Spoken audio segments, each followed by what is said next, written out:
పెళ్లి చూపులు మూవీతో హీరోగా గుర్తింపు తెచ్చుకున్న నటుడు విజయ్ దేవరకొండ. ఆ తర్వాత వచ్చిన అర్జున్ రెడ్డి సినిమాతో ఇండియా వైడ్ గా సెన్సేషన్ క్రియేట్ చేశాడు విజయ్.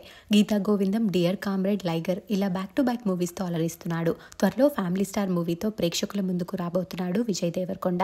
అయితే విజయ్ గత కొన్ని ఇయర్స్ గా ప్రముఖ హీరోయిన్ అయిన రష్మిక మందనాతో ప్రేమలో ఉన్నాడనే వార్తలు ఎప్పటి నుంచో వినిపిస్తున్నాయి. ఇద్దరూ కలిసి తమ ఫ్యామిలీస్ తో వెకేషన్స్ కి వెళ్తూ ఉండడం ఈ న్యూస్ నిజమనేలా చేస్తున్నాయి. రీసెంట్ గా న్యూ ఇయర్ ని కూడా ఇద్దరు వియత్నాంలో సెలబ్రేట్ చేసుకున్నారు. అయితే వీరు తమ ప్రేమలో నెక్స్ట్ స్టెప్ కి వెళ్లబోతున్నారని, ఫిబ్రవరిలో విజయ్ రష్మికల ఎంగేజ్మెంట్ ఉండబోతున్నట్లు వార్తలు బయటకొచ్చాయి.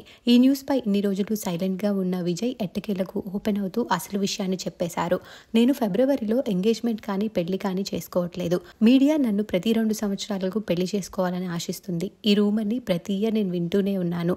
నేను ఎప్పుడు పెళ్లి చేసుకుంటానని వాళ్ళు చూస్తున్నారు అంటూ రీసెంట్ గా ఒక ఇంటర్వ్యూలో వెల్లడించడంతో విజయ్ రష్మికల ఎంగేజ్మెంట్ కేవలం రూమర్ అని తెలుస్తోంది.